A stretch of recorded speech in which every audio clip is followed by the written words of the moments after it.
여러분 안녕하세요. 네, 오늘은 22번째 부동산 대책 과연 어떤 규제들이 나올까라는 주제로 한번 나올 부동산 대책들에서 한번 예상을 또 한번 해보고 미리 또 대응할 수 있다면 또 대응할 수 있는 부분들은 대응해보면 좋겠다라는 생각에서 영상을 한번 준비해 봅니다. 사실 6월 17일 날 나왔던 규제책들이 굉장히 좀 충격이 큰 편이었죠. 그래서 그 규제책들이 실행되기 전에 뭔가를 해소를 하려고 움직임들이 많았었던 것이 사실입니다. 그래서 서울 쪽에서는 굉장한 급매도 많이 나왔었고요. 또 일부에서는 또 폭등하는 단지들이 있었음에도 불구하고 거래되는 모습들이 많이 보였습니다.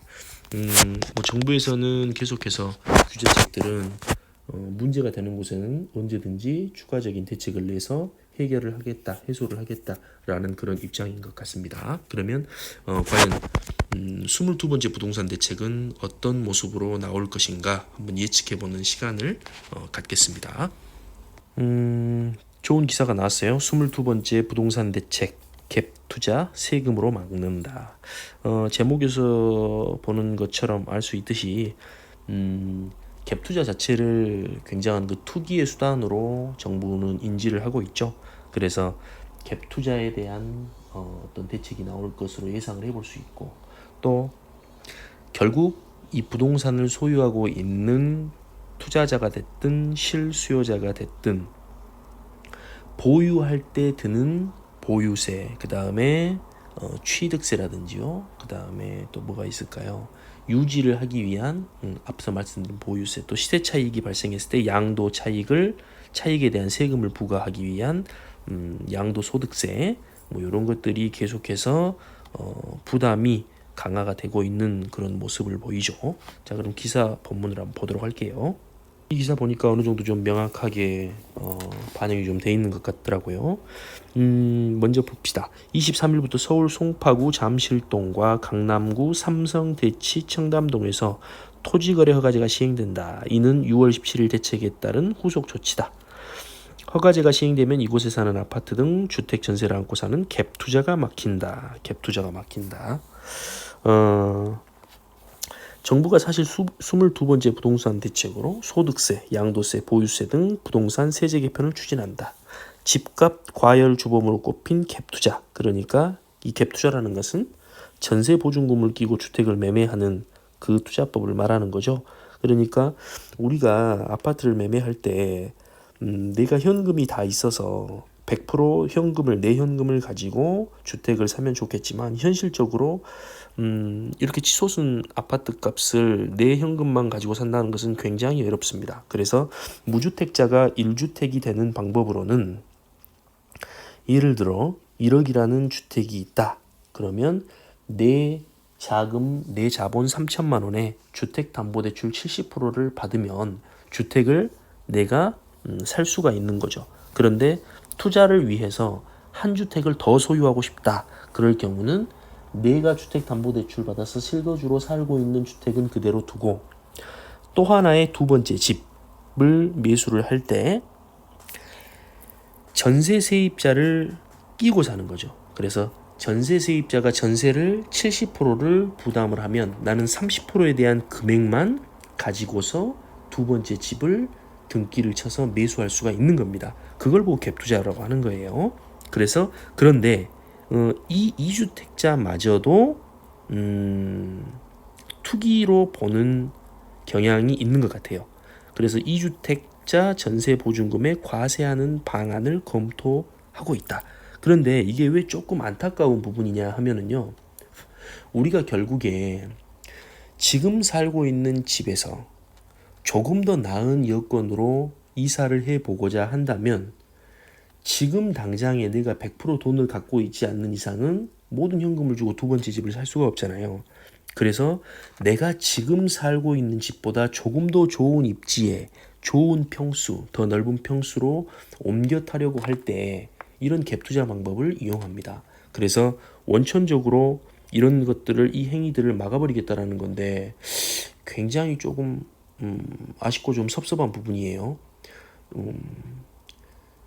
현실적으로 이 갭 투자를 이용하지 않으면 더 좋은 요건에 더 좋은 입지로 들어간다는 것이 굉장히 어렵습니다. 그리고 예를 들어 볼게요. 어떨 때 이런 방법들이 사용되냐면 내가 A라는 집에 실거주를 하고 있는데 B라는 집이 신축이 나왔어요. 신축에 좋은 입지의 신축 어떤 일군 브랜드 아파트가 나왔다 그 말이죠. 그래서 그 아파트를 제가 매수를 예를 들어 합니다. 그런데 내가 당장에는 돈이 없기 때문에 일단 전세 세입자를 받아요. 그래서 그 보증금을 가지고 삽니다. 그러면 그 동안 집값이 예를 들어 오를 거 아닙니까? 그럼 내가 이사할 때 한결 부담이 없는 거예요. 그런데 이런 행위들을 하지 않고 더 좋은 상급지나 좋은 입지나 좋은 평수로 이동을 하려고 하면 이미 집값이 오른 상태에서 이사를 해야 된다는 말이죠. 그래서 이런 것들이 1주택자이신 분들은 굉장히 부담이 되는 정책이 아닌가라는 생각이 좀 돼요. 그 다음에 또 양도세 부과 시 실거주 조건을 강화하고 공시가격을 단계적으로 올려 보유세, 즉 재산세 플러스 종부세 부담은 더 높인다. 그러니까 이 부동산을 유지할 수 있는 그 세 자체를 높이겠다라는 그런 이야기입니다. 대신 서민 실수요자 피해를 막기 위해 공시가격 9억 원 미만의 중저가 주택 보유자의 재산세 부담을 낮추는 방안도 논의 테이블에 올랐다라고 하네요. 어쨌든 첫 번째로는 갭 투자를 막겠다라는 취지의 정책이 나올 것 같고요. 그 다음에 양도세 부과할 때 실거주 조건을 강화한다. 이거 뒤에 이제 기간이나 이런 것들은 또 설명을 드릴게요. 또 공시가격을 단계적으로 올려버린다. 이 공시가격은 실거주 실거래가가 아닙니다. 정부에서 정한 공시가격에다가 보유세를 부과를 하게 되는데 뒤에도 나오겠지만 이 공시가격마저도 장기적으로 90%대까지 맞춰버리겠다. 지금은 대략 한 60에서 70% 정도 공시가격이 형성이 돼 있을 겁니다. 그러니까 1억짜리 집을 내가 보유하고 있다면 1억에 대한 보유세나 종부세, 그 재산세를 내는 게 아닙니다. 이 보유세를 1억에 대해서 내는 게 아니고 공시가격이 예를 들어 60%짜리 집이다. 그러면 6천만 원에 대한 보유세만 내는 거예요. 그런데 그거를 비율을 90%까지 높여버리겠다. 그렇게 되면 당연히 상승분만큼 세금이 더 나오게 되는 거겠죠. 그래서 이런 식으로 세수가 좀 확보되는 모습이 보여질 것 같네요. 자, 다음 볼까요? 이 도표는요, 국토교통부에서 제시한 자료인데요. 서울과 강남의 갭 투자 현황을 나타낸 그래프입니다. 20년 1월에 서울에 갭 투자했던 비율이 48.4%, 강남은 57.5%네요. 그 다음에 5월에는 조금씩 더 상승을 했는데 특히 강남 쪽 아무래도 기대되는 가치가 더 높다 보니 더욱더 강남 쪽은 갭 투자 비율이 좀 늘어난 것 같은 모습을 보이고 서울도 마찬가지네요. 결국에 이제 한양 땅은 대체 불가능한 땅이라는 거죠. 서울로 들어가기 위한 대기 수요만 해서 1,500만이 넘는다고 합니다. 그만큼 서울은 여전히 뜨겁고 또 서울은 여전히 누구나 들어가 살고 싶어 하는 지역이라는 이야기죠. 그래서 이 갭 투자가 그만큼 비율이 더 증가하는 모습도 보이고 또 서울로 들어가는 창구가 막힌다라는 말들 요즘 많이 들리죠. 그만큼 집값 자체의 상승 비율이 굉장히 높고 뜨거운 상태에 있네요. 23일 관계 부처들에 따르면 정부는 다음 달 발표하는 세법 개정안에 부동산 세제의 대대적 개편 방안을 포함시킬 계획이다. 근데 이제 매년 7월 이때는 원래 또 부동산 세제 개편되는 그 달이죠. 근데 마침 거기에 또 맞물리는 것 뿐이죠. 그래서 정부 관계자는 실거주 위주로 부동산 세제를 개편해 집값 과열을 부추기는 그러니까 이 다음에 나올 대상이 적폐라는 이야기죠. 정부에서 바라보는 적폐라는 이야기예요. 집값 과열을 부추기는 다주택자나 갭 투자자의 세부담을 늘릴 계획이다. 역시나 22번째 부동산 대책에는 다주택자나 갭 투자의 세부담을 늘릴 방법으로 부동산 규제책이 나올 것으로 예상이 되는 대목이지요. 네, 갭 투자를 막기 위해 3주택자 이상에만 적용되는 전세보증금에 대한 과세 대상이 2주택자로 확대되는 방안이 검토된다. 6월 17일 대책에서 갭 투자를 막기 위해 전세대출 규제를 강화했지만 현금 부자를 막을 수단은 없다라는 지적이 제기됐다. 그렇죠.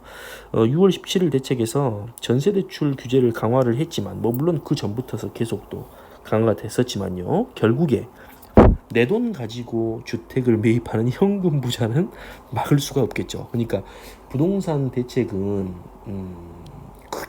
크게 봐보자고요. 크게 보면 두 가지로 규제를 할 수가 있죠. 뭐냐면 집을 사기 위한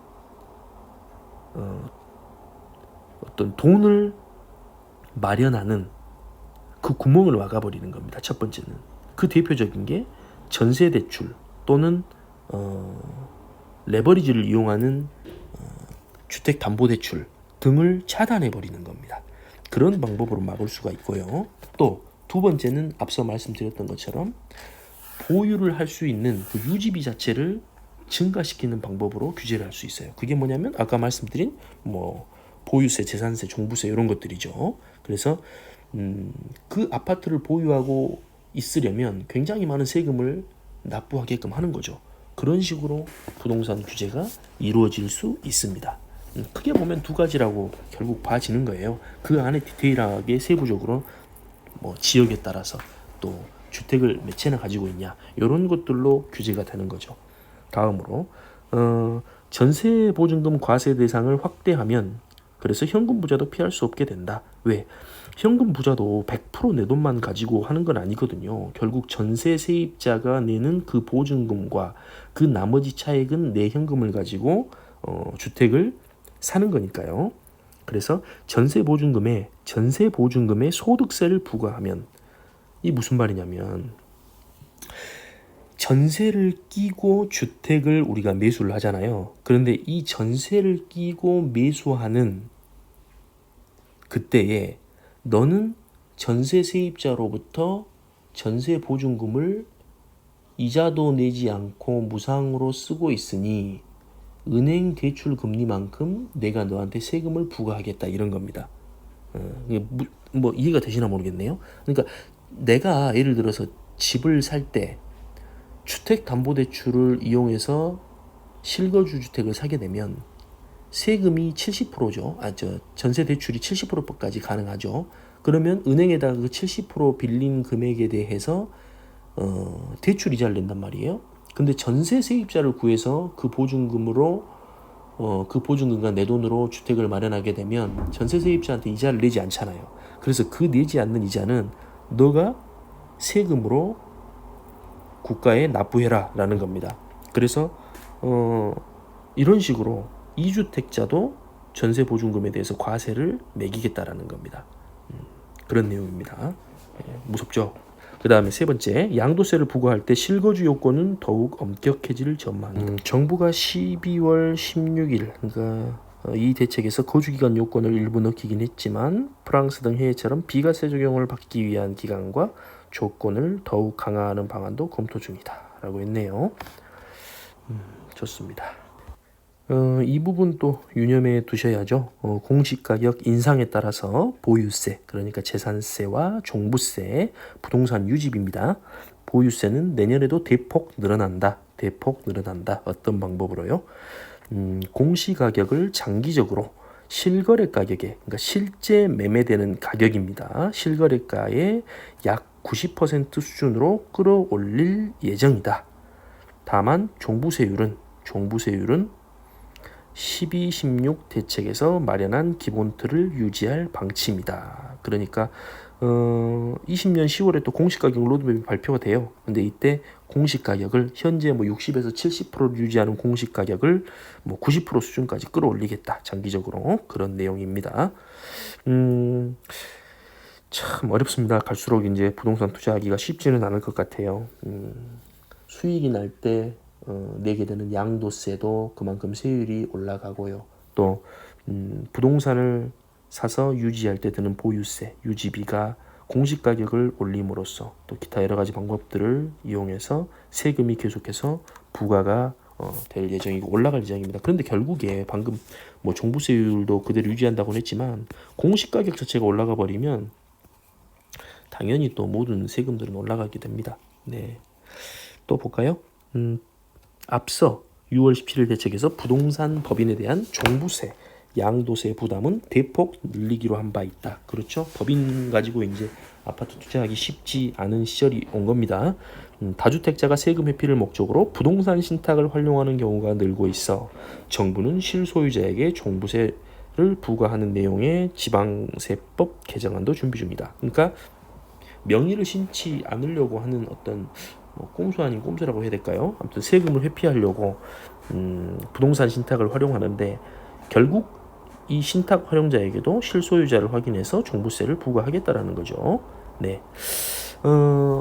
아직 22번째 부동산 대책이 나오지는 않았어요. 하지만 갖가지 기사들을 살펴보면 이런 예측하는 글들이 좀 많이 올라와 있더라고요. 그래서 물론 이제 또 22번째 부동산 대책이 나오면 영상을 또 제작을 해보겠지만 그 전에 저 또한 또 궁금하기도 하고요. 많이 궁금해하는 구독자분들이 계실 것 같아서 미리 예측되는 22번째 부동산 대책에 대해서 한번 영상을 찍어봤습니다. 오늘 아침에도 이렇게 또 시청을 해주셔서 감사드리고요. 물론 규제책들은 여러 가지가 나오지만 이럴 때가 무주택자분들에게는 좋은 기회가 될 수 있습니다. 아직 주택을 마련하지 못하신 우리 구독자분이 계시다면 이번 기회를 또 발판 삼아서 주택을 마련해 보는 좋은 기회로 삼았으면 좋겠습니다.